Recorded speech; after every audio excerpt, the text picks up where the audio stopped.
We have one. Let's go ahead and call to order our Truckee Meadows Water Authority meeting for Wednesday, April 19th, 2023. Do we have a roll call? Get that. Anderson, Here? Marcus, Here. Dare, Here. Stewart, Here. Phil, Here. Reese, Garcia, Zimmerman, Here. Valletta. Here. We have a quorum. Thank you so much. Let's go ahead, if you don't mind standing for the Pledge of Allegiance. Miss newly appointed Head Commissioner of the World, would you lead us in the Pledge of Allegiance? It would be my honor. I pledge Pledge allegiance to the flag of the United States of America and to the republic for which it stands, one nation, under God, indivisible, with liberty and justice for all. That is wonderful. Do we have any public comment this morning? We do not. Okay, very good. Anybody out there, if you choose to want to do public comment, we'll do another set of that at the very end. So we might say something that interests you. Please fill out something if that's the case, and we'd love to hear from you. So with that said, let's go ahead and possible board comments and acknowledgements.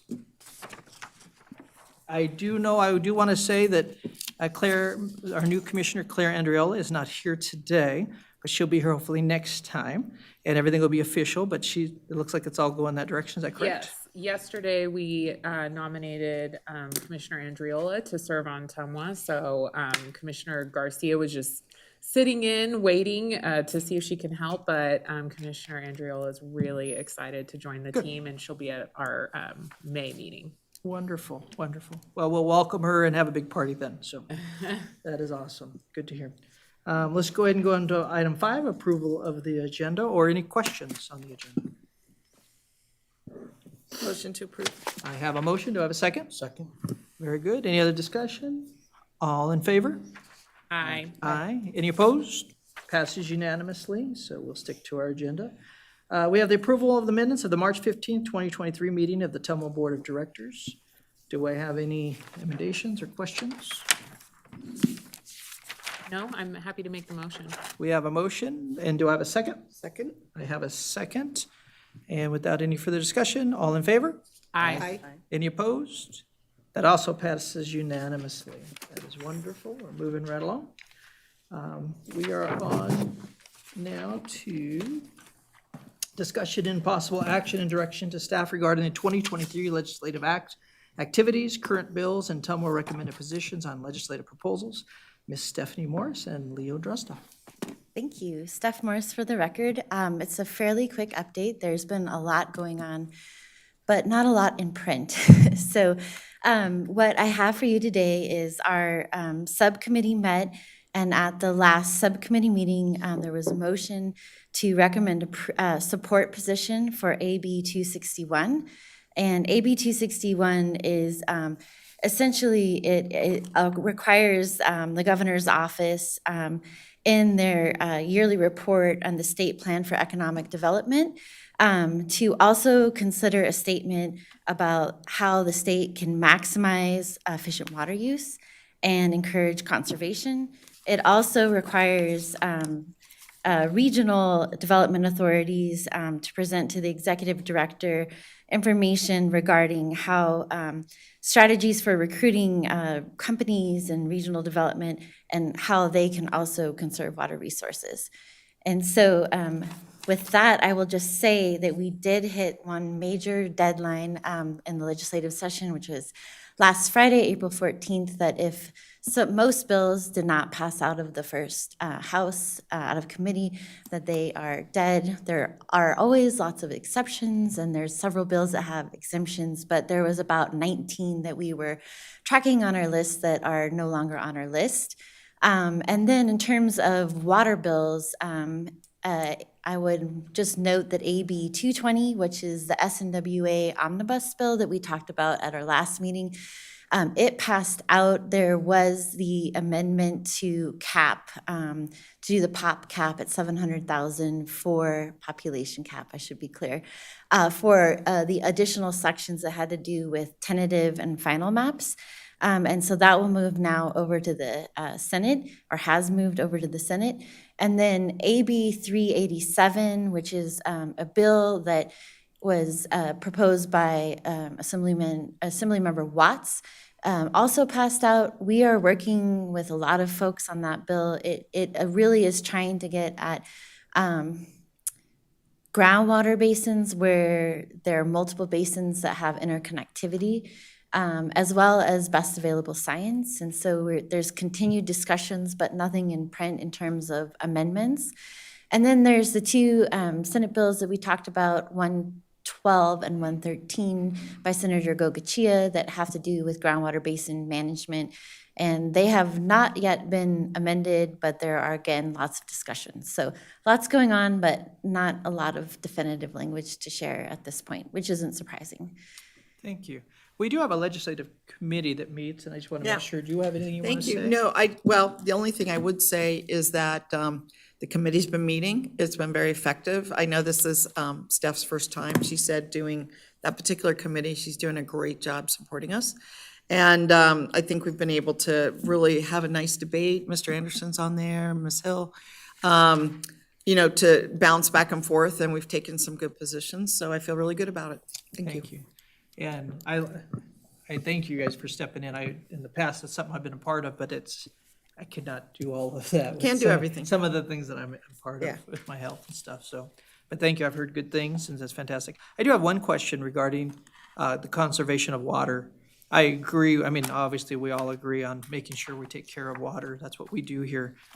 But I care very much who's deciding how we take care of water in that bill. Is that something that they are dictating that, or are they just asking us for our plan? Those are two different conversations in my mind. Right. So it's actually, Steph Morris for the record, it's actually even further removed than that. So really what it's, I think, getting at is that in the state sort of economic development plan, that water conservation be looked at and discussed. And so it's not really a directive. It's really, I think, more, let's take that into consideration as we plan economic development for the state and how we can encourage, the most efficient use of water. I appreciate that. Thank you. Any other questions?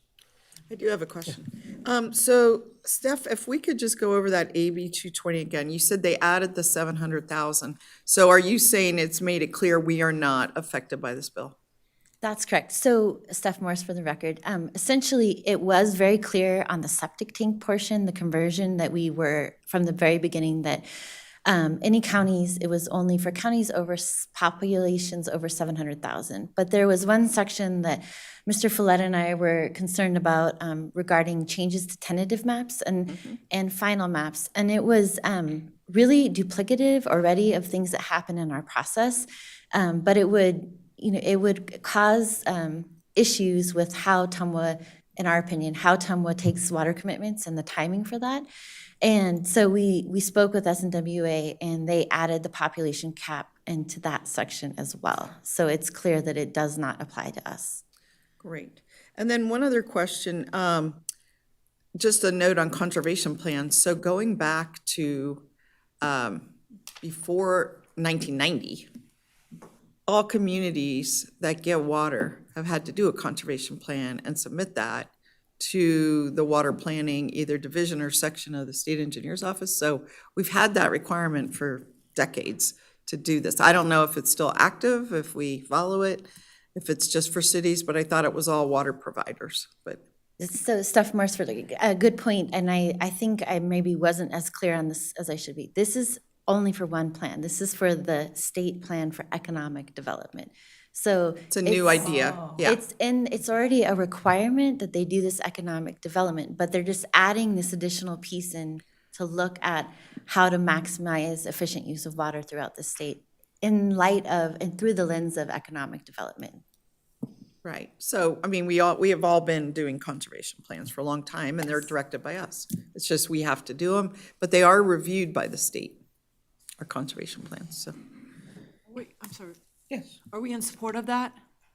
Steph Morris, I believe we should be in support of it because I think it's a good policy that you're looking, and essentially I think what they're trying to get at is, I don't mean this in a negative way, but don't bring businesses into the state that are water hogs that have very few jobs. I mean, I think it's kind of looking at a balance of when you're planning for economic development, looking at efficient water use and also what, if it's a really high water use, like, is it bringing a lot of jobs? Does it bring a lot of other benefits? So I think it's just adding another thing to look at in terms of economic development.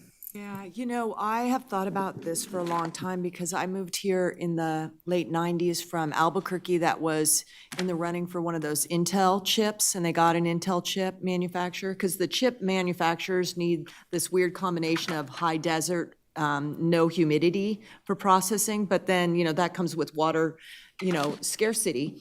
And so the Southwest was always looked there, and I really thought about that hard because it was very, very controversial there.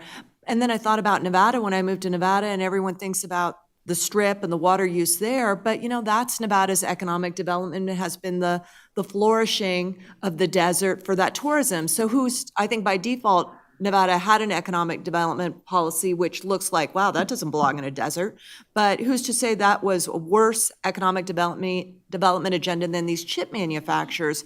But I think at this point in time, having watched the data centers come on, maybe even the crypto mining, I don't know much about that, and I don't think that's gone here, and maybe that's more energy. I do think that looking at both water and energy consumption, grid demands for economic development is a smart policy. So I think whoever's bringing this bill forward is doing a good thing, and I think it's something that, should be supported by a water purveyor from our region, if that would help. So I don't know, I'm not sitting on the subcommittee, but that's just, I saw that immediately and thought, that's a good jump for Nevada.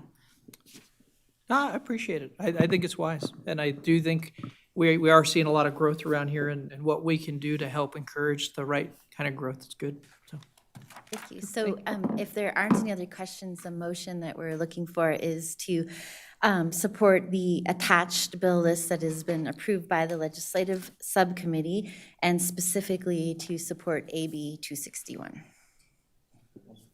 you have a motion? You have a first? Oh, you have some question or your motion? No, I have a motion. Go for it. I move to support the Tumwa position shown in the bill list and specifically to support AB 261. Second? First and a second. Any more discussion? Hearing none. All in favor? Aye. Aye. Any opposed? Passes unanimously. Good job. And thank you to that team. I tell you, I know we do a lot of meetings. It's another meeting. Thank you. Our next set is our favorite conversation is Bill Huck. Come on down. You made it snow again when we didn't want it to, Oh my kind gosh, of. that What are was you so doing? surprising. My wife's angry at you. I'm just telling you. Is this new? Oh. Thank you.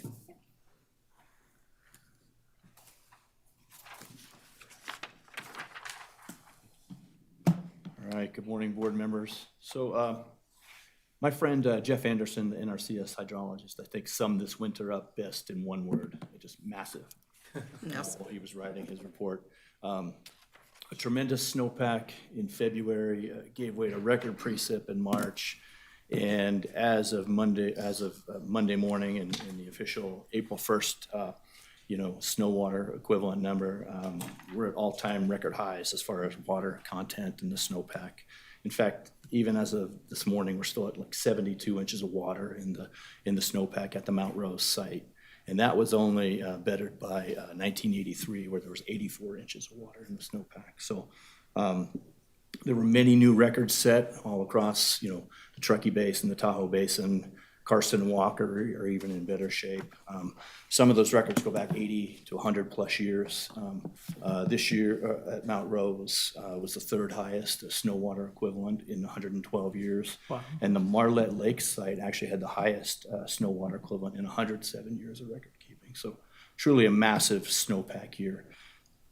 And these numbers are as of Monday morning. You can see Tahoe Basin was at 273% of median, Truckee 250, and it's just a theme across all of northern Nevada, really.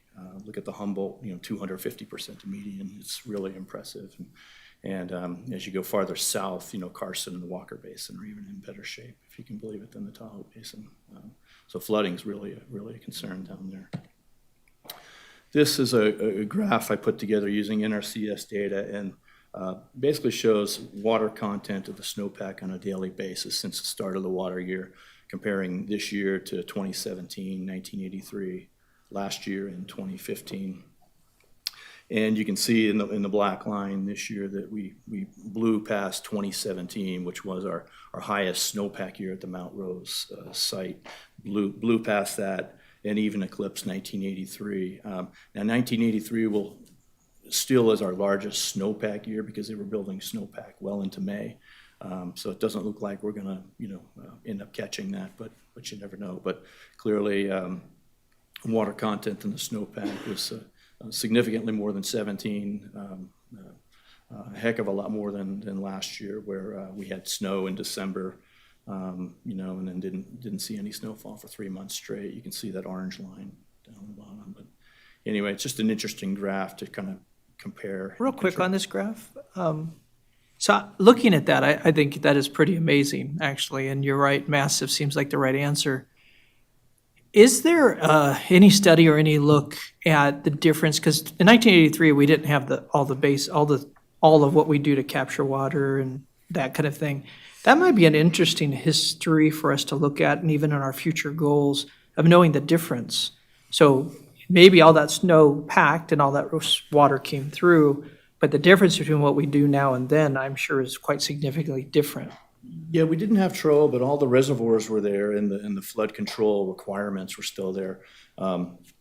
There's 50,000 acre feet of reserve space required between Stampede, Boca, and Prosser at any time in the winter, and so that was in place. So, but yeah, I can look at something and bring it back. It just might be interesting. Yeah.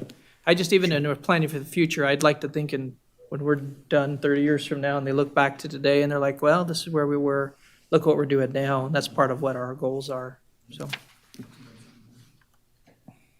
And this is just a bar graph of the last 40 years, really just showing the variability from year to year in our snowpack. And you can see this year compared to the rest.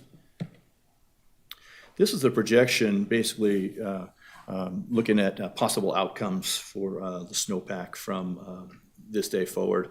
If you look at the blue line to the right, that's basically the track for 1983. And, the weather could turn cold again. We could get some more precip and follow a 1983 kind of pattern from here on out. But there's only about a 5% chance of that happening. Conversely, if you look at the red line to the left, what that means is there's a 95% chance that we'll have more snowpack than that, or more water in the snowpack on that given day. And that's showing that we could melt out as early as mid-June. And the blue line to the far right is showing we could, if things changed and it got colder, we might not melt out till late July. But the best possible, the most likely outcome is the green line in the middle. Just kind of showing you what could happen from here on out. We just don't know. And with that in mind, we came into January, even middle of January, we knew we were due for a better than average year statistically, but no one knew, what kind of year we were really going to have. So that's just an interesting nugget there. So with all this snowpack, we're due for a giant stream flow runoff, spring runoff this year. The latest, or most likely projection for Lake Tahoe is a 2.9 foot gates closed rise. So if all the outlet gates at the dam were closed, you will likely see a 2.9 foot rise. That's about a 250% of normal runoff. And the same projection for the Truckee River Ferret at the California-Nevada state line, about a 250% runoff is forecasted.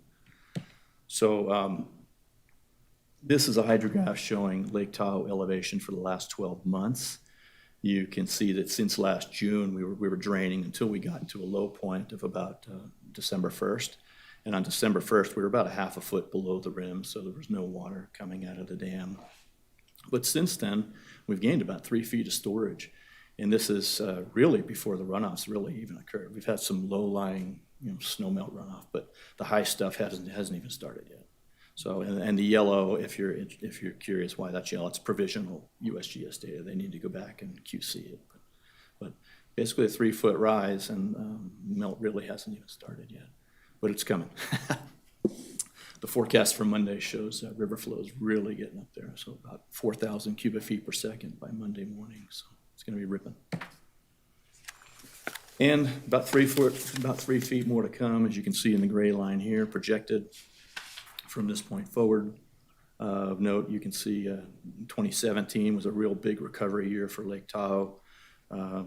Basically if we hadn't dumped it, it would have been over 9 feet of water came in. So, but we filled 17, 18, 19. The last 3 years have been on a drain. But anyway, just showing you remarkable recovery once again for Lake Tahoe. And there's still an outside chance that it does fill this year. You know, I think the projections are a little conservative, so we're not, all these snowtail sites like in the Lake Tahoe Basin snowpack number that I showed you, that doesn't account for a lot of the lower lying snowpack where there's still a significant amount of snow. There's just no snowtail stations down in there, so it remains to be seen exactly how it's gonna come off. So. Question on this one. Bill, can you say what these dates are up above 2017? Sure, so that peak for 2017 was the highest elevation for Lake Tahoe in 17, and then we filled again in 2018 and then in 2019. And then 20, 21, 22, the last 3 years, Lake Tahoe's really been just draining. I see. Okay, I didn't realize that the scale at the bottom, each of these is 1 year. I didn't realize that. So I thought, so that, I understand now. Thank you. Pretty much. I'm just trying to illustrate the fact that you could say this year is comparable to 2017, quite a remarkable comeback. Yeah. But still not as high.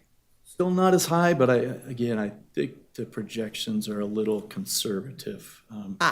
Yeah, I do, because there's so much snow up there, and we just don't have, snowtail sites at the lower, even the lower middle elevations in the basin. So I'm not the only one who thinks these numbers could be a little conservative. So outside Sanchez, it does fill. So. And with Lake Tahoe coming, 85 to 90% full, potentially even full, and all the other reservoirs on the system completely filling and spilling this spring, our water supply just couldn't be in a better position. I don't recall if I mentioned it last board meeting, but at Lahontan Reservoir for the last month, they've been dumping water, 2,500 cubic feet per second. That's 5,000 acre feet a day. They're releasing out into the wetlands out there in the Carson Sink just to make room for the water that's projected to come. Wow. Remember that big dig they had in 2017? They carved this large canal to move that water out into the desert. So. And you say they're dumping, so does that just go in and Cautionary drawdown, it's called. just, yeah. Gotcha. We know the best projection shows us this much volume of water coming in. We need to make room for it. We need to make sure we have space for it. But a question on that one. Sure. Could they not divert to, Yeah, I think in a year like this, they're actually providing water to people who don't even have water rights okay. off the Truckee Canal, just to get rid of it. Say, Yeah. hey, if you want it, you can have it. But I guess what I'm asking them could they just let it go by to Pyramid instead of diverting and filling? Talk about off the Carson and Oh, and Lahontan Carson Reservoir. on Yeah, that's the Lahontan. I primary apologize. feed for Lahontan Reservoir is the Carson River system. Yes, It gets supplemental water from the Truckee in dry Right. years. right? So what you're saying from Carson, we don't have it on our map here, but, Yeah, I should have a little line coming into Lahontan from okay. the Carson. That's where I was confused. I was thinking it was coming via Derby Dam, and I was like, Yeah, well, and just on that note, there'll be no diversions. that's what I'm For thinking. two reasons. Right? At Derby Dam this year into Lahontan. The first is because they're relining it through a certain section, so it won't be back online until October. But secondly, there'll be so much water in Lahontan that they have no right to divert. So have they done projections on what Pyramid may come up with all this? Several feet at least, yeah. So in a normal year, Pyramid will come up like this and probably lose a foot. But in a year like this, it will gain 3+ feet. 3+ feet? Yeah, maybe more. We'll see. And it depends on how the runoff occurs. If we get it kind of all at once over a period of a month and a half, they're going to get a lot more water. If we keep going through these warm and cool cycles, it has a tendency to not be as productive a runoff. And I had one more question, and maybe this is a later graph of yours, but I was wondering about, I keep hearing that the majority is going to come in May. or there's going to be a peak in May versus April. Is that what you're seeing? Yeah, I'm Coming to that, right okay. to that. Yeah, I can show you the latest projection. So big flows in the Truckee this spring, and you can see what you're talking about right here. Looks like beginning of June on the Truckee at the state line. This is showing projections based off of April 1st data, close to 4,000 cubic feet per second, but I'm seeing flows close to 4,000 for Monday already. So From what? this Monday, 5 days from now. So Is how much? yeah, because it's supposed to be close to 80 degrees, I think they were saying. So it's going to be a nice little warm up. And so another reason that I think we're a little conservative, NRCS is a little conservative with their volume forecast. So you're showing the peak flows in June, or June 1, so Yes. May? Yes, yeah. Definitely things have picked up and flows, this morning were about 1,700 CFS. So a lot of that lower lying, snow is melting off, but the high stuff hasn't even melted at all. There's still 72 inches of water at the Mount Rose site. Well, we know it always snows in June every year, One of so those we're getting years. more Well, snow. Memorial Weekend usually, actually, but Absolutely. Hail anyway. Ms. Breckus, did you have a question?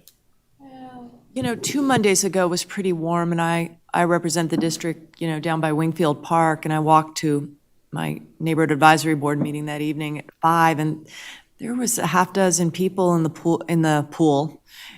river dipping, and I'm just really nervous about river health, the safety of people. And obviously, we had that terrible incident last year up at Stampede. I just want to introduce that thought, and people, perishing in our reservoirs, in our river, is not good. And I know Reno's doing their wet team is training, and they're publicizing that, but I wonder if the River Fund should at some point look for a project that does education about the safety to people as our reservoirs, our river, for recreation. I don't think that was the intent of the fund, but we can always, look at, rewording it to include things like that. I think the fund was to improve water quality, but, it's, There used to be, yeah. I'll just leave it for I have heard that. some announcements from the fire service regarding that already this year, Yeah. so, Yeah. but clearly, yeah, this is not a year to be playing around the river. So since Lake Tahoe is gonna be coming close to full, all the other reservoirs in the system will be filling and spilling, as you would suspect. We're not in a drought situation according to TROA. So we are in a drought situation is defined as not having fluorescent rates past October 31st, or the elevation of Lake Tahoe dropping below 6223.5 prior to November 15th.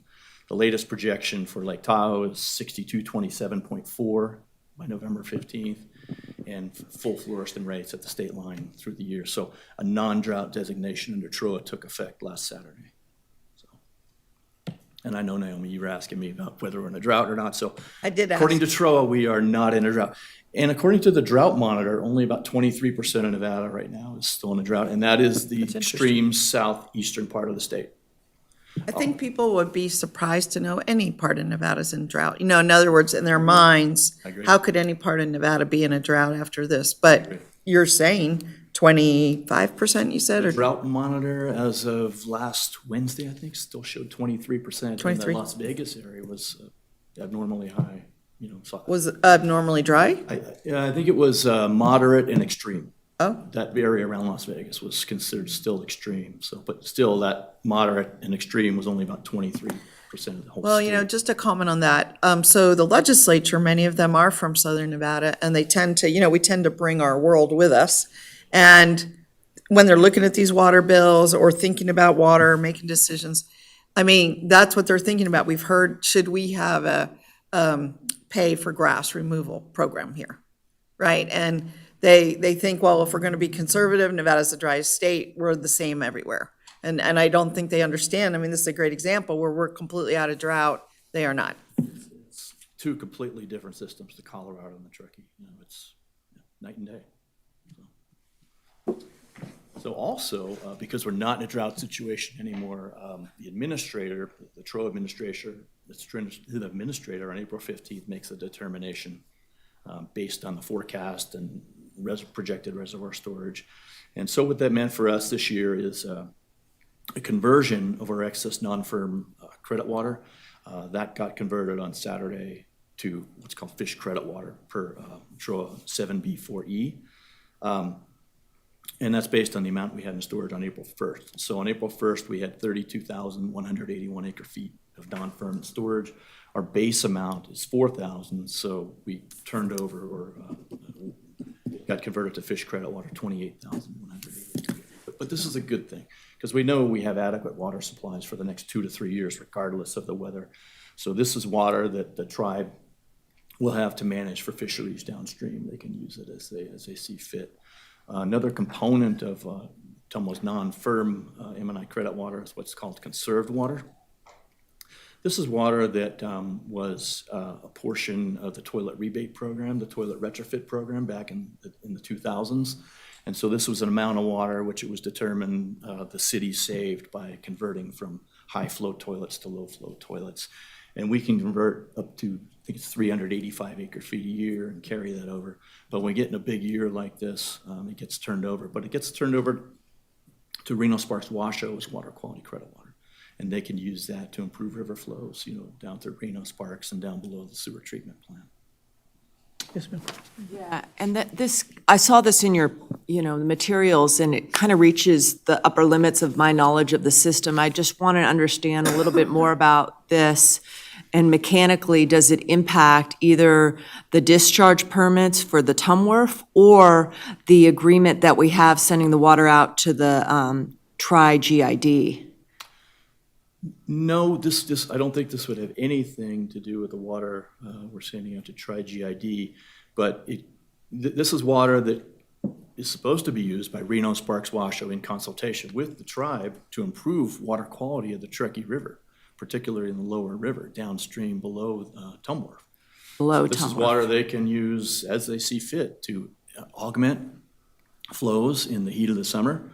When flows are down to 275 or 300 through Sparks, they can release some of this water to augment that and provide a cooling effect and higher dissolved oxygen to improve fisheries and habitat. It's not like Tumwharf can say, hey, we've got this credits, so we're going to put a higher load in over here and catch that back. No. Okay. No, absolutely Okay. not. Absolutely. Okay. And just on this note, Reno Sparks Washoe has about 7,000 acre feet right now stored upstream in Stampede as water quality credit water. Well, because this water, I'll say, wasn't used prior to this year, and all the reservoirs are going to fill and spill, that water is just going to spill, and they're going to lose it this June. It's going to all go downriver. Yeah, anyway, With not much benefit to any party. yeah, no Except the tribes. timing to that. It's going to go down to Pyramid Lake, but 7,000 acre feet on Pyramid Lake is, Any more questions on this? I have one. So for the benefit of all, could you just two questions. One, could you define this term non-firm?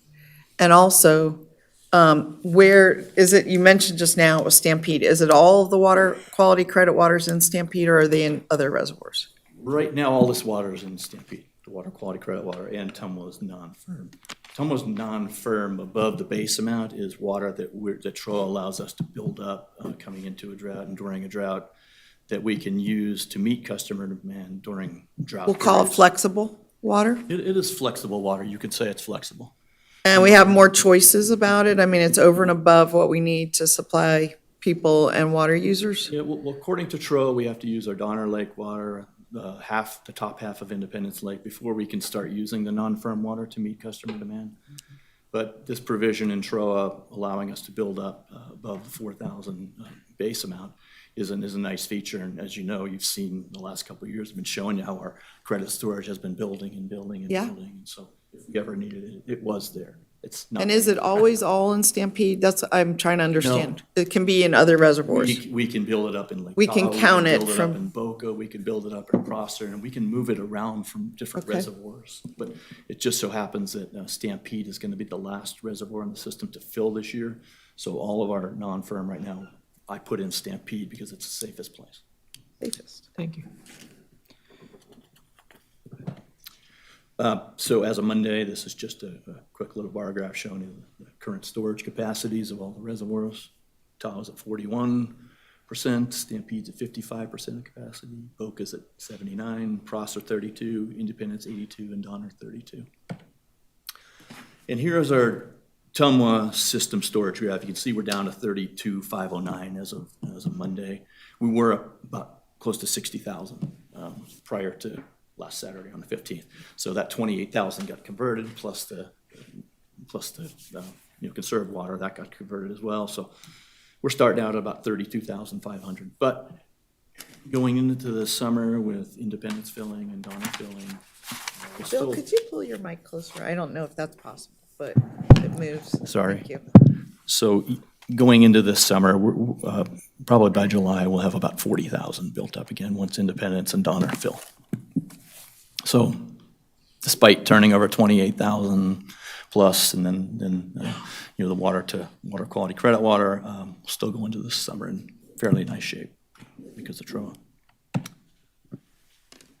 So to sum it all up, water supply outlook for this region is excellent. Couldn't be better. Snow water equivalent, April 1st on the Lake Tahoe Basin is at an all-time high. The official snowpack number on April 1st for the Tahoe Basin was 242% of median. We're projecting significantly above average stream flow this spring, 250% of normal. Elevation of Tahoe has already increased 3 feet, we're expecting another 3 feet. All upstream reservoirs are expected to fill this year. We will go into this fall and this winter with significant carryover storage. There's a possibility that we even have to spill some this fall to make room going into next winter.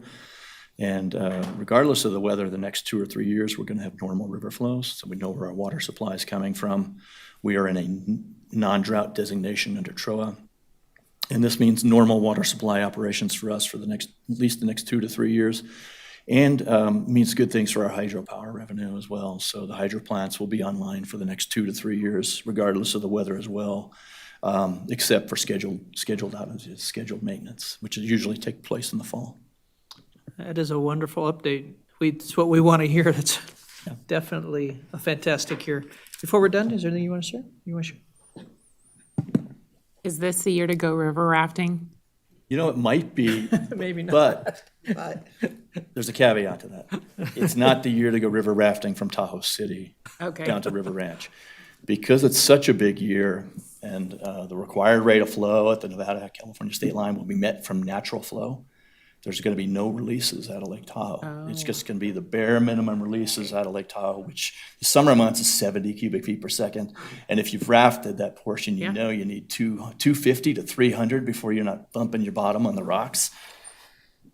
So it's really it's really counterintuitive. You think all this water in Right. Tahoe, big releases, but according to law, according to the law, the water master cannot release water from Lake Tahoe above the minimum release this summer. It looks like until probably the end of summer. Now, Steph Morris and I are working on something where we might be able to move some water into Lake Tahoe, some of our POSW, and provide some rafting flows over the 4th of July weekend, but that remains to be seen, but we are working on it. Well, thank you. But great rafting flows everywhere else, Okay. probably downstream of Truckee. Okay, thank you very much. Great update. I really appreciate Now, it. the one thing it does sound like is if we get any kind of heavy, warm rain, we need to be watching a lot of stuff right now. That's probably my biggest concern about anything. Be cognizant of the river Yeah. flows and keep your little kids away from the river for Yeah. downtown, for sure, from Mogul on down. It's no place to be playing in here like this. Thank you, very good update. Do you need us to accept anything? You good? Cool. Okay, we're moving on to our presentation and proposed conservation, communications, and outreach plan for 2023. Discussion and possible direction to staff. And we have Robert Charpentier, did I say that right? That is correct. And Cami Alquist-Lore. Kind of a tough act to follow.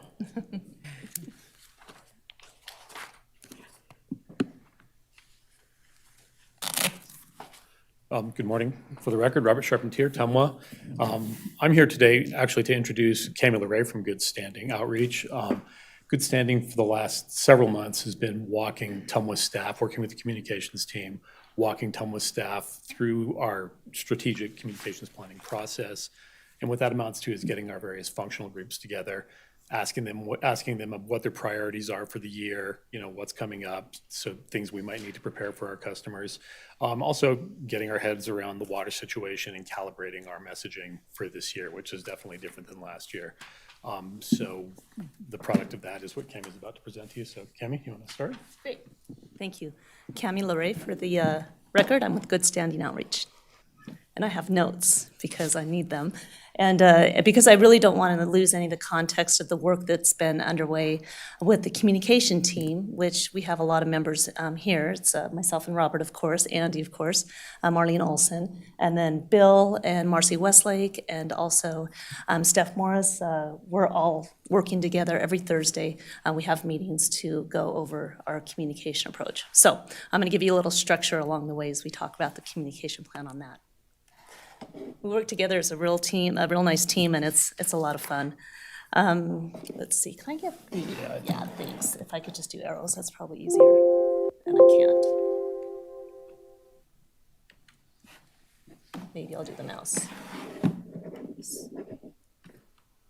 Wait a second.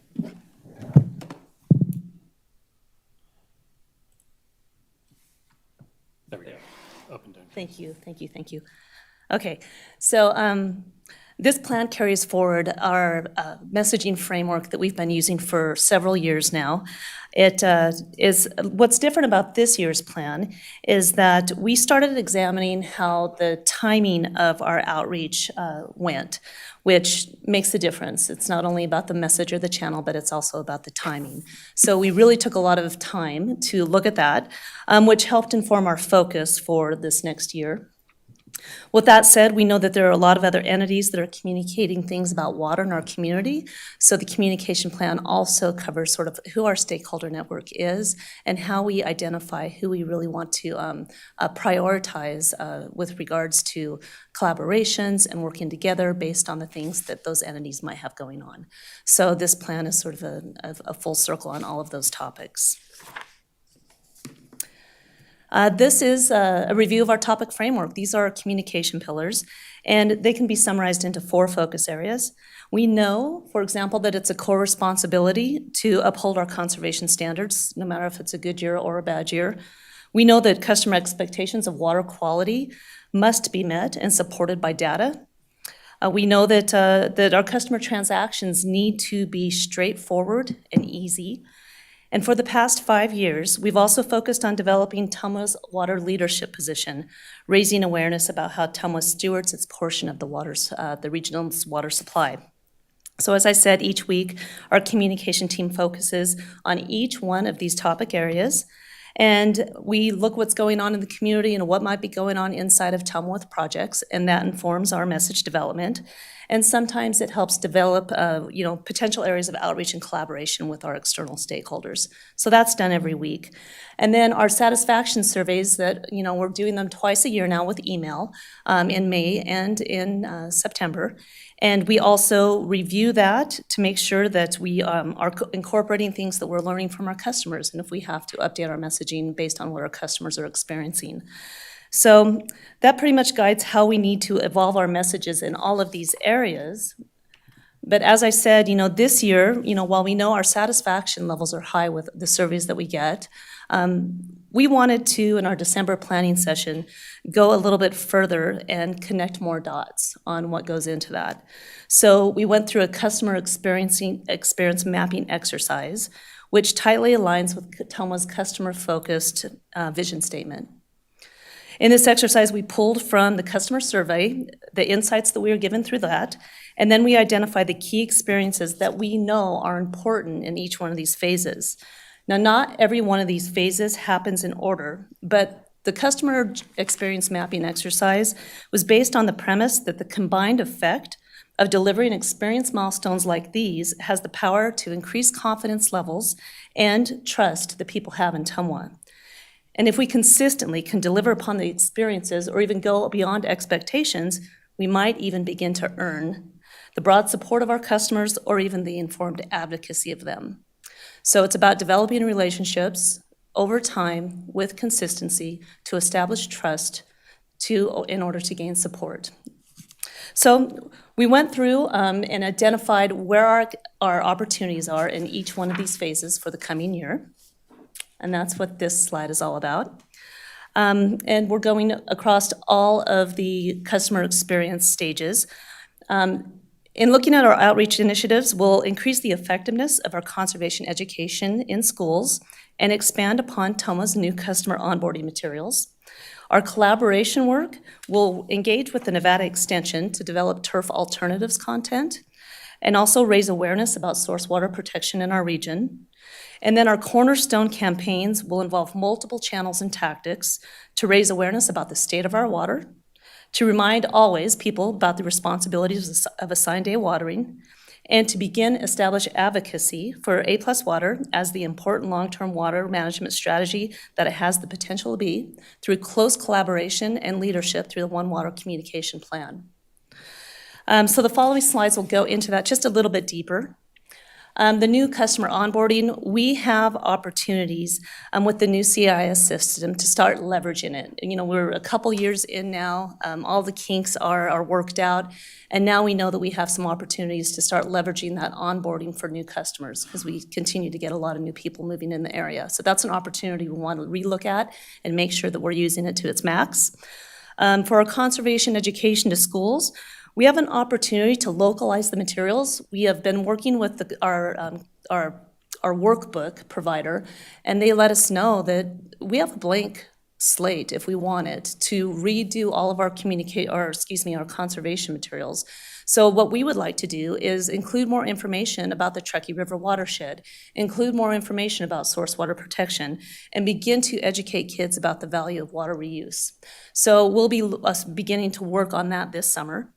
And then we'll continue to focus on source water protection messaging opportunities that TOMWA is furthering with the partners that it works with. A note on turf alternatives, we'll leverage the expertise of the Nevada Extension to give customers information if they want to tear out their turf, but they care about keeping green space to offset any urban heat island effect. We know that that's a concern, and that's the balance of saving water and keeping green space and making sure that you enjoy your landscape. So there really is no better expert to help us do that than the Nevada Extension. So we've engaged with them, and they've agreed that they'll go ahead and start to develop turf alternatives content. And we will point to that information because that's not our expertise, but it is certainly theirs. So we're working closely with them to do that. And then we'll go over our cornerstone campaigns, which is sort of our more concerted efforts, if you will, our anchors for the next year. And for our advertising, like Bill said, I mean, this year is an opportunity to reinforce the norm that we've been conserving for a long time, that it's what we do, and that with responsible planning and water use, we can enjoy landscapes that make us happy in Northern Nevada and use less water all the while. So we want to get that message across. And we also want to focus on how TOMWA manages through these extremes that we experience.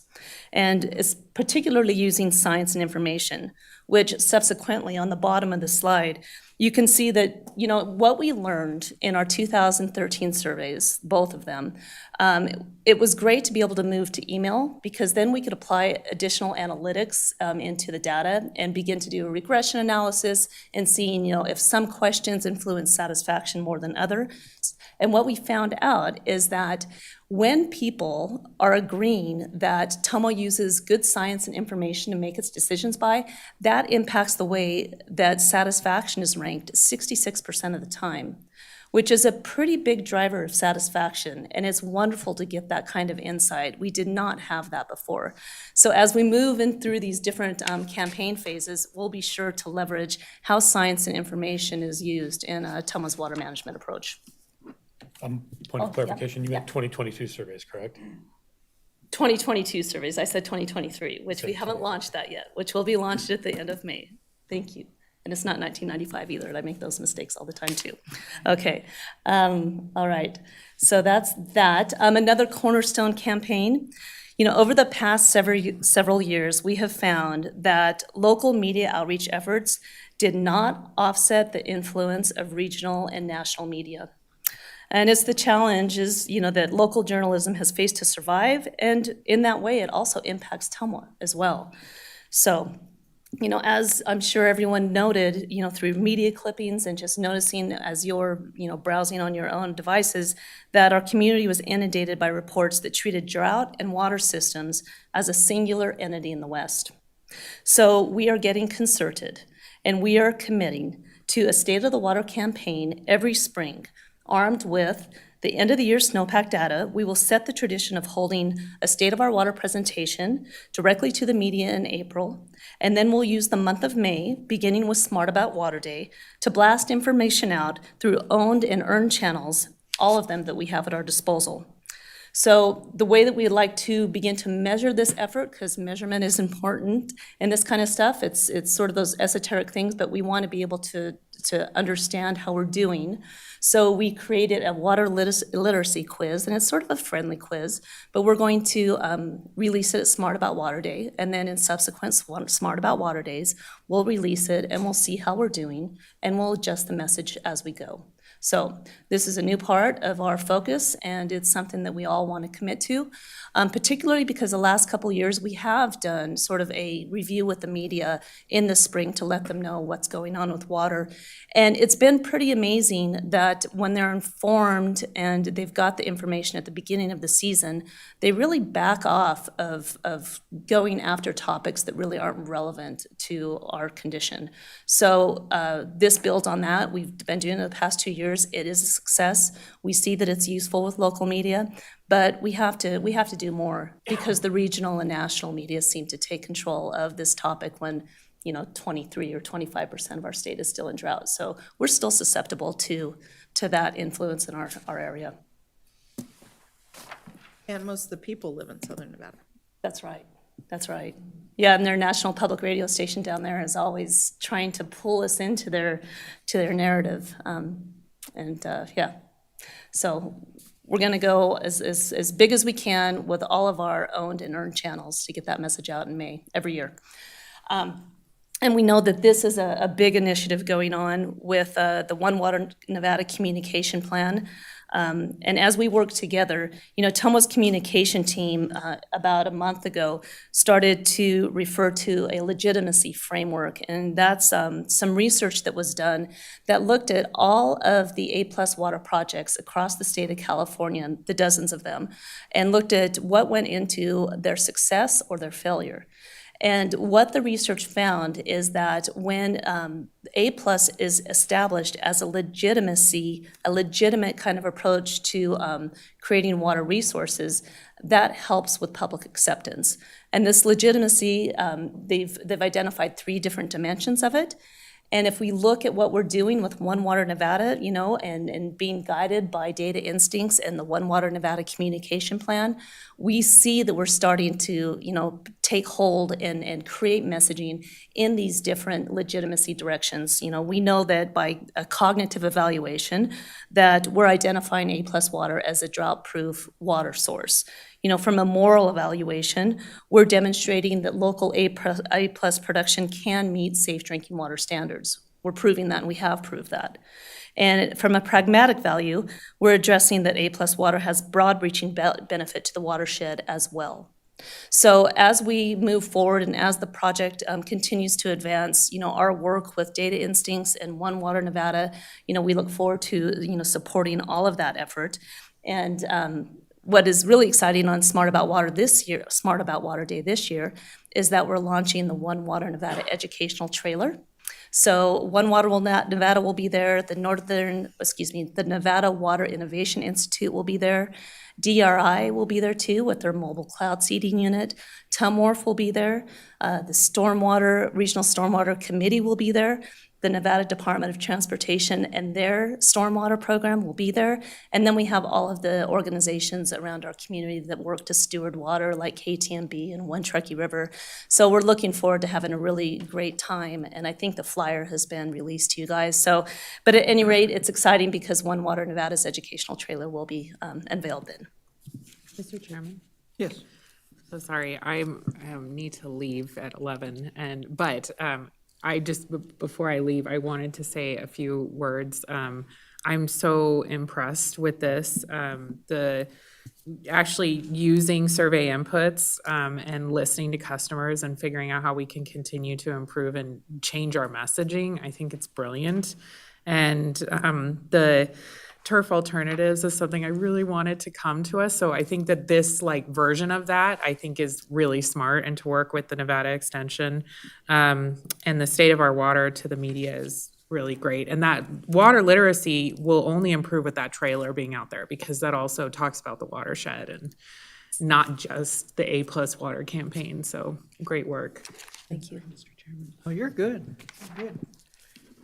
You're bowing out at a pretty good time, because then we get into like, the calendars, so. You know what, I'm gonna pause here. This is a good place to pause. You gave us a lot of information. I have a few notes, but I'm sure my colleagues do as well.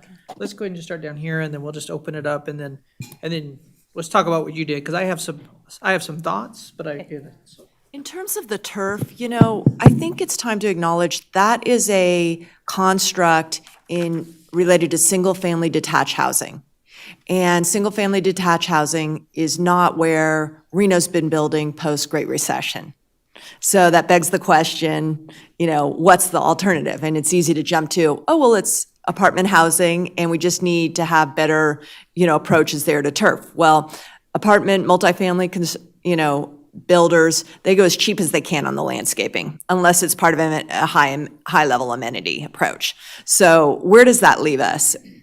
I think that the thought, and it's really hard in this community because this community does not have a strong design focus that comes out of a landscape school or an architecture school. I've always really found that problematic here, because those are places for those ideas to germinate, particularly on the landscape side. So, I think that turf for water is really kind of a lost concept, and there needs to be other concepts. I think that the idea we had a long time ago about a demonstration garden, and we did it up at the Skyline Fire Station, it didn't turn out how I thought it should have turned out, but I think that in terms of turf alternatives and rethinking, the conversations needs to be on, what does outdoor spaces that are landscaped present to people? What do they want?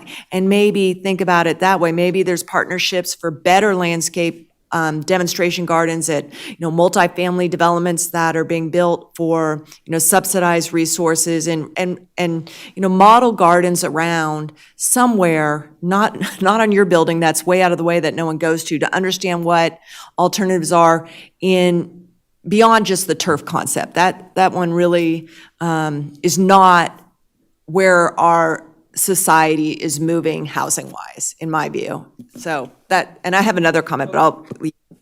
okay. Let's go and Paul, and then Dewar, and I have something. Then I want to say thank you guys for the whole team, everything you guys have done. This is amazing.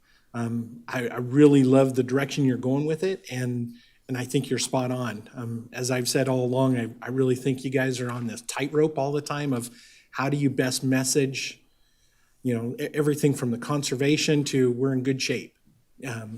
And all of that you've done really, really well. And everything that you have in your presentation is amazing, even to the One Water Nevada, and how we tie that in.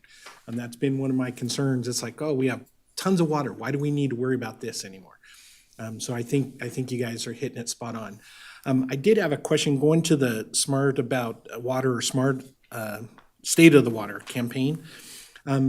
Talks about going to community stakeholders and messaging to them. So what are some of the things specifically that you're looking at doing in that area? Well, in the past, what we've done is we go to Rotary clubs, and we do a speakers bureau, essentially. So, NABs, CABs, Rotary clubs, Lions clubs, anyone who wants Say us to Elks Club. come. He's in the Elks Club. Okay, yeah. Anyone who wants us to come. I mean, a couple years ago, when drought seemed like it was taking hold, and it was the first year that we had done this, I know that Bill and Andy were at a lot of different community organizations at luncheons and such talking about this. So that's one way that we help get the message out, besides, the media. And then we also invite key stakeholders to the media presentation as well. So stakeholders that we know that are involved, that care about water, that are apt to want to talk about water in their networks and their family and friends and such. We want to make sure they're informed, so they are part of the invite group that goes out with the media invitations as well. Perfect. And I would ask, at least on behalf of the city of Sparks, to come to one of our city council meetings, Reno, Washoe County. I think it'd be great to let everyone hear, plus the millions of viewers that tune in to our meetings. So, yeah, we would love to have you do that, because I think the messaging part of it, it was interesting. A couple of weeks ago, I was in a meeting, and at my table, I actually just wanted to listen.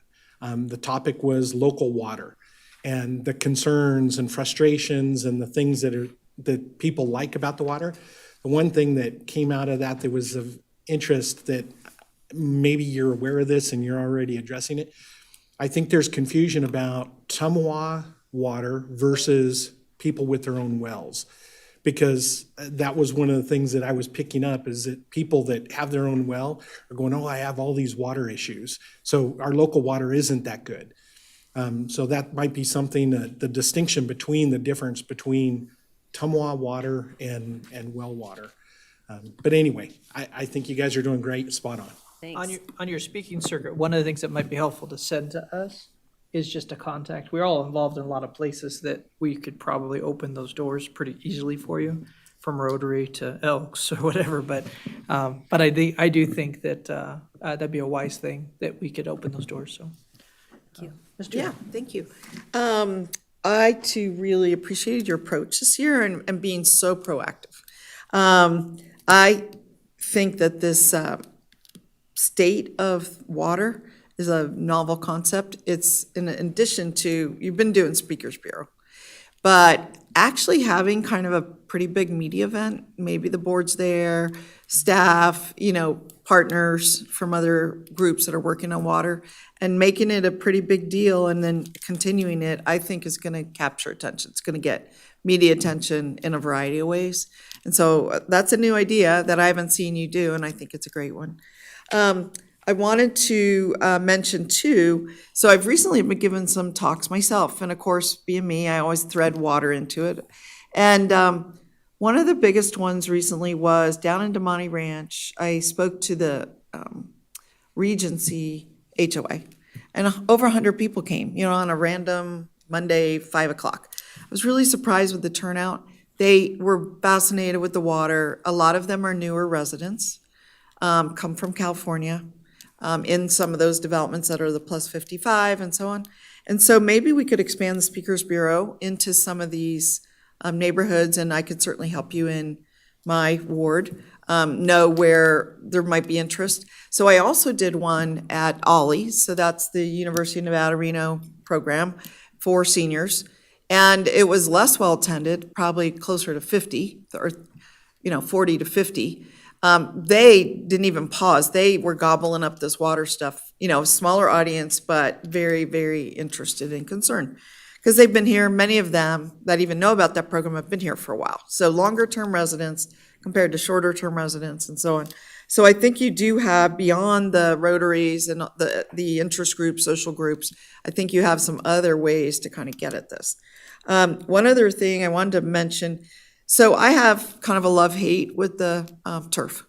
I think that it's extremely welcoming to people, right? It's a lot easier to hang out on turf than it is on chips or sand or dirt or anything else. So it's kind of a welcoming experience.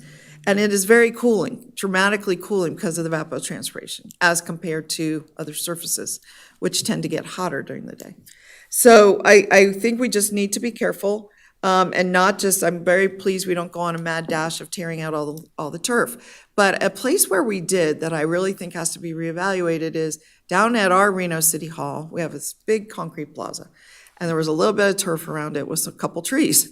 And the theory was, well, we'll put in Xeriscape right there. Well, all that, it's already a huge heat sink. There's no shade out there, very few trees. In fact, we were even talking about taking out the 3 trees that were remaining for various infrastructure issues, which I think I fought back successfully on that. And that, so I just want to say there is a place and time for turf, whether it's, and I see, to Councilman Breckus's point about even taking out turf at single-family homes. So there's a trend to that, even in South Reno. And when you start putting plastic on the environment, it's also a heat sink. It doesn't provide some of the stuff. Water quality filtration starts with the grass, right? That takes out some of the pollutants. If we don't have that, we just have plastic. We're now covering our universe with plastic. That seems to be a trend. And I worry about that a bit. And the developments that I've been associated with, I've said, but do not put it in the backyard. You know, if you're going to insist on putting this fake turf in the front yards, I mean, I can't control what you do at this development, but do not do this in the backyard. So, and then the final issue is just the role of trees here. A lot of people, so there were some misguided perceptions in the 70s and 80s around here that trees used a lot of water, we should cut them down. And we know that once established, trees use relatively very little water, but they provide this tremendous different kind of benefits, from water quality to shade and on, air quality. So I would love to see the work with the cooperative extension to be broader, to focus on, there are benefits of turf. It's the right plants, right place, the classic thing.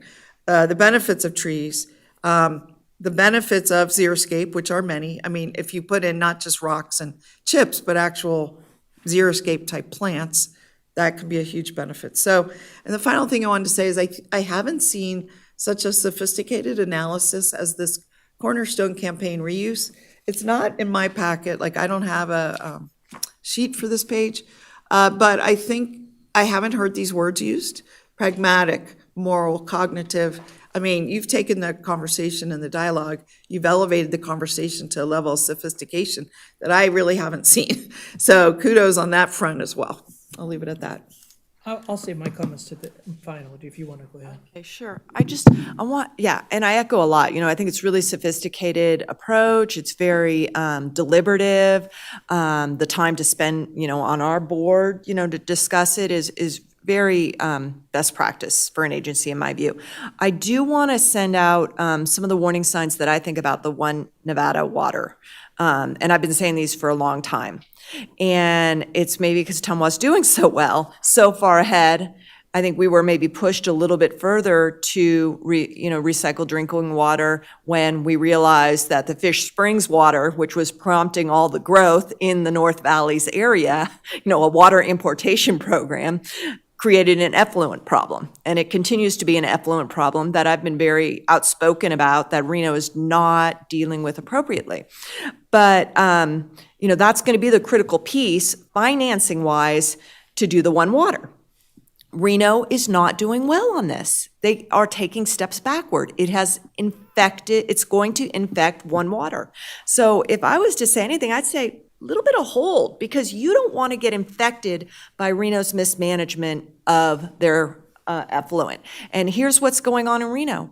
Reno went out, the stormwater system, standing up a stormwater with its own funding source, had a basis in equity, because you're going to have the big logistics folks, the big impermeable, ground cover folks, like, you know, people who have big parking lots, pay a fairer share than households. Because right now, it's out of the mixed household blend of the sewer rates. But Reno's not doing the stormwater effort well. It is failing. It's failing miserable. It went out on a business impact statement, and it's supposedly now going out on another one.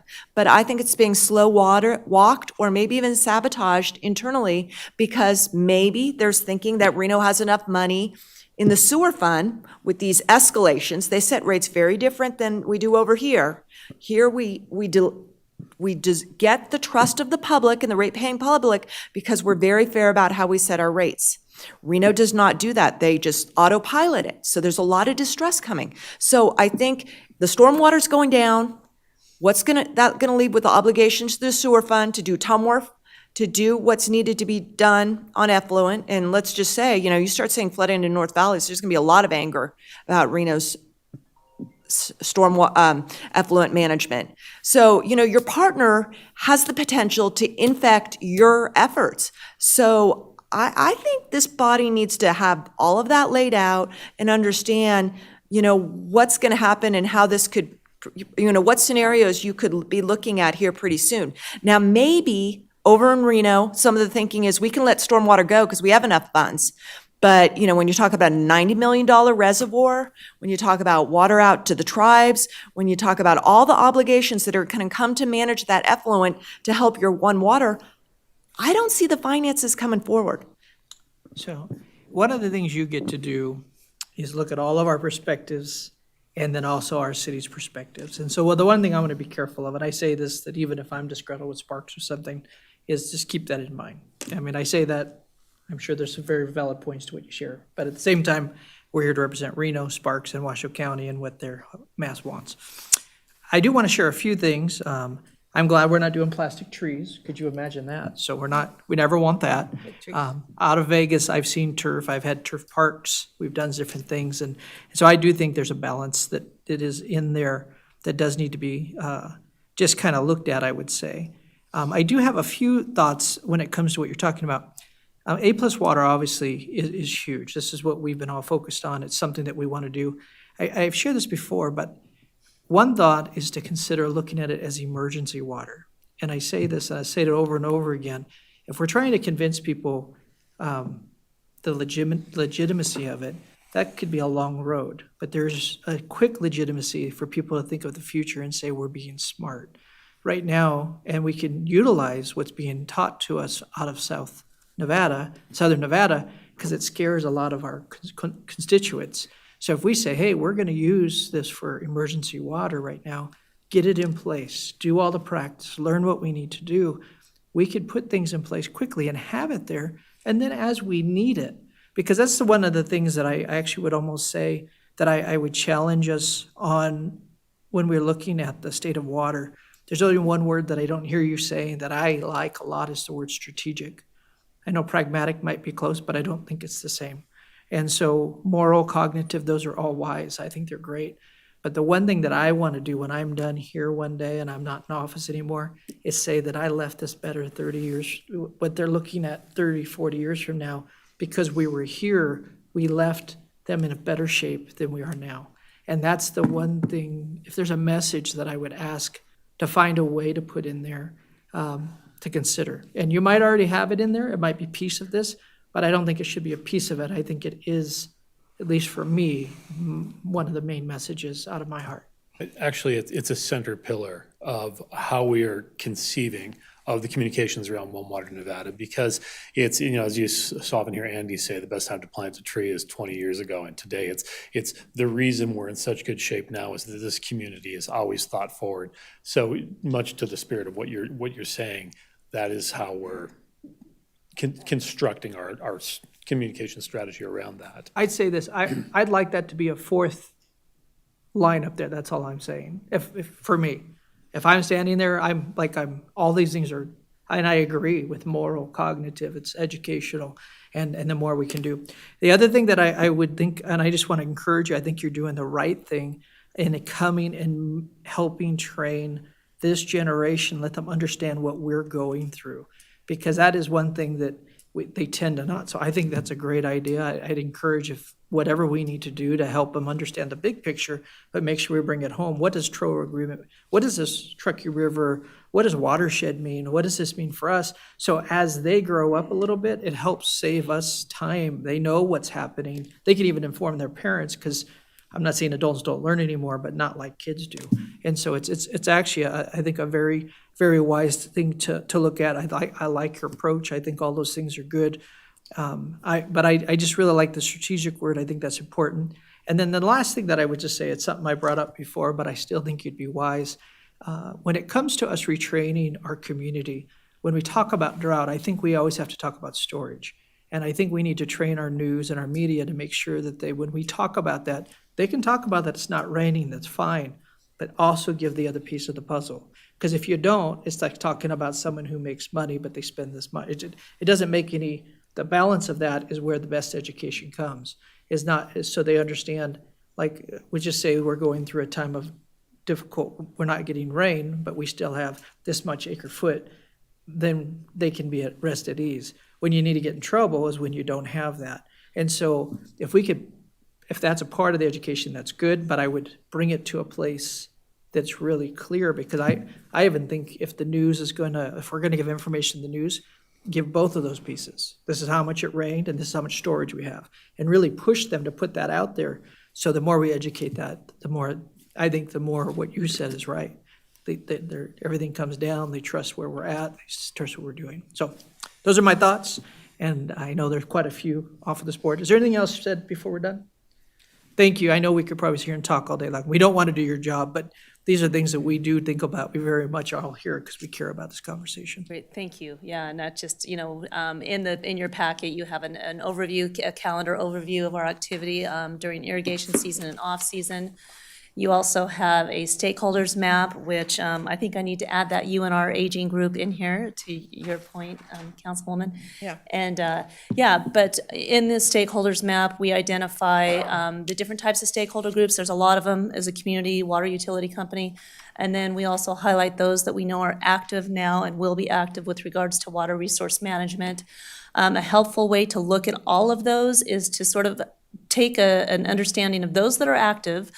What are the topic crossovers with Tonwa, and understand that, and then also understand how dependent the stakeholder is on public outreach. And then in that way, we can start to understand, okay, well, if they're going to be talking about water and they're dependent on reaching out to the public, then we better, work with them in any way we can to make sure that the messaging doesn't confuse the public with regards to who does what and how things are managed. So that was the intent of the stakeholder matrix that you have in your packet as well. And then finally, we always index our channels. So those are owned, earned, and paid media. Earned, of course, in other words, it would be our public relation channels. And then you'll also see that we have our reach from the numbers. That's the last slide, and it goes over how many people we reach through what tactic and channel. And we are doing great with our electronic newsletter. The open rate is pretty phenomenal, and I would challenge any government entity could say that they do better. I think our last open rate was above 50%, which is. We tanked into 47% We this tanked, month. excuse me. But we've been running 3 months of over 50% and then 47%. Yeah. So That's still great. people are looking at what we're People are putting out there, engaged. which is gratifying, but also important. And We were concerned with paperless billing that we're gonna lose that audience because we do our bill inserts, and they like us. They really, really like us. They open our emails do. for You now. can get your For now. employees that percentage to open their email. No, but it's been a really nice surprise that our electronic channel's doing well. That's good. That's it. Thank you. That's very good. Any other questions? Yes. Go ahead. So when are, you were gonna touch on calendar, but when are you planning this big media state of the water? The 27th, thank you. It's on that flyer. Yeah, And the flyer is about Smart About Water Day, and that's May 6th. yeah. And then, but the reach out to our stakeholders in media, this year, we're doing it through Zoom, just Oh. because we found that more media participated. That's cool. Yeah, Well, whatever works, right? Yeah, right. So what day is it, though? the 27th. Yeah, Yeah, I mean, maybe you should send the board, could be, listen in, even, just hear the questions that are asked and what's on people's mind. Yeah, I definitely think there's a wisdom of whoever can be there and just kind of continued letting us just show our support. But you guys did a great job. Thank you. thank you. On a final note on electronic communications, thank you to the board members who have been sharing our posts, our social posts, because you often get more traction than we do. So it's much appreciated when you do that. It really helps, so. Thank you.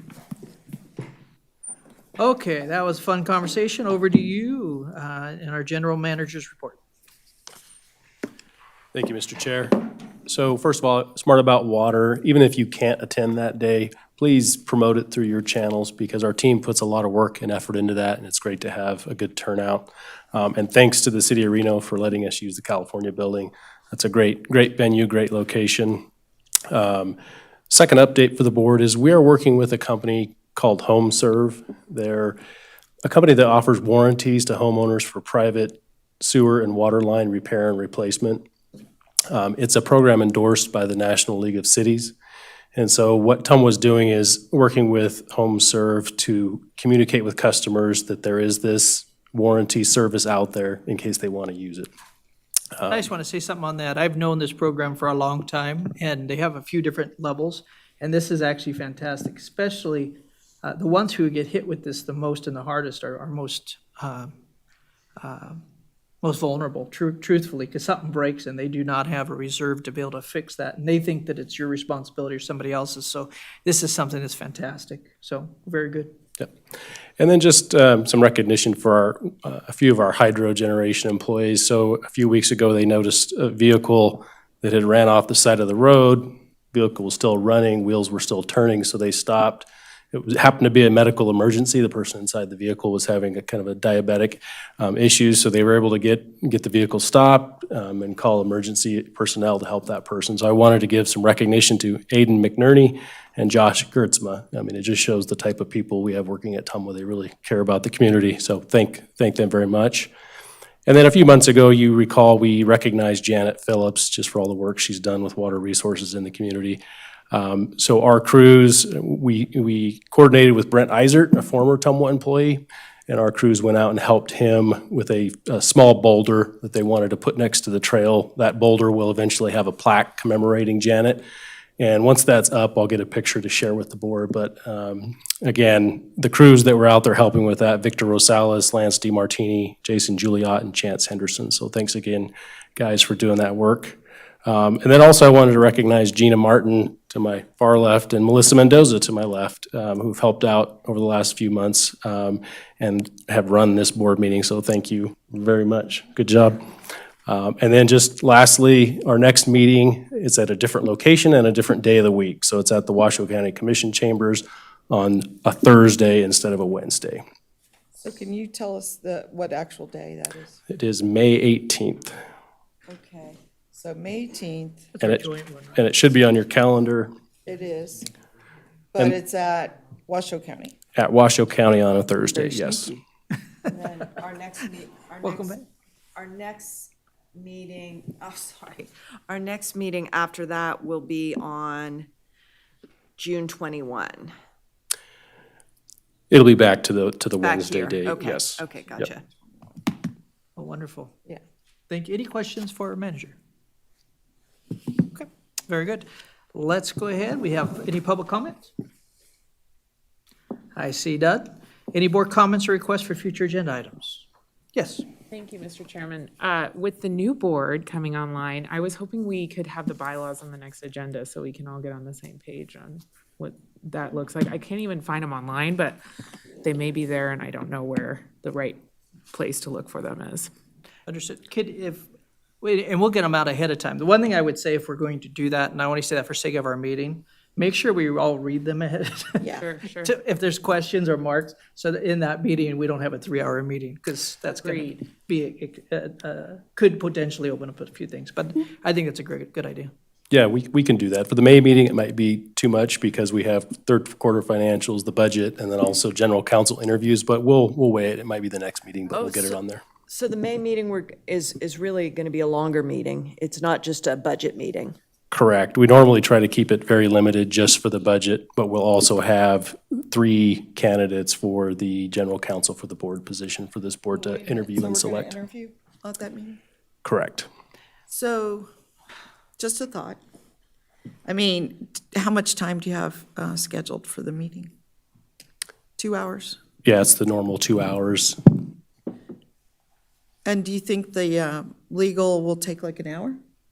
Like 20 minutes apiece or something? For Western Regional Water Commission, I think Western Regional had about 5 minutes for the candidates to present to the board, and Oh, then okay. and then the board got to ask questions. So I think all in all, it probably will take upwards of an hour. But again, we're going to limit it to just the top 3 candidates. So is it possible to just schedule like for 2.5 hours instead of 2 hours or something? Sure. Just to cover everything We and be could. sure?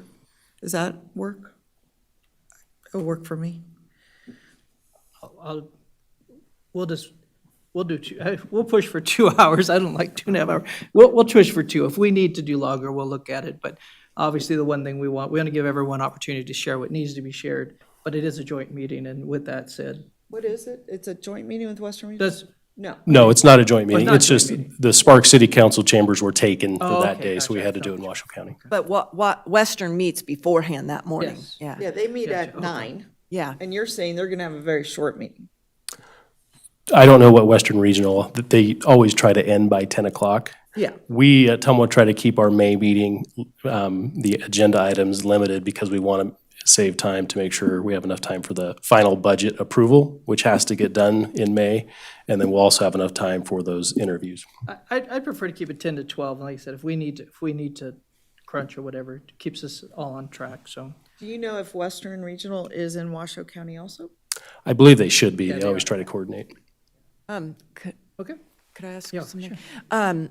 We need to vote on a chair. Is that for May, or is that going to be held off till June? So that, we always do that in June. So that's Oh, on the okay. agenda for I June. wondered if we were going to do a short time. That's good, because an issue that I've had longstanding with the bylaws, and it hasn't been resolved, and I presume, it'll bring up, and I'll bring it up again, is establishing a pattern here that RTC and Truckee Meadows Regional Planning Agency have of alternating among the jurisdiction representatives, the chair. Reno has never chaired this body, and I have a problem with that. And I think, we've been here for so many years, the only way forward is to get it into those bylaws. So I'll be advocating for that again. I just didn't want to pre-jump the chair selection to that Oh, bylaw it's not- discussion. It's Okay. not till June. Okay. It's not till June, so, okay. Awesome. Well, we are adjourned. Have a great day.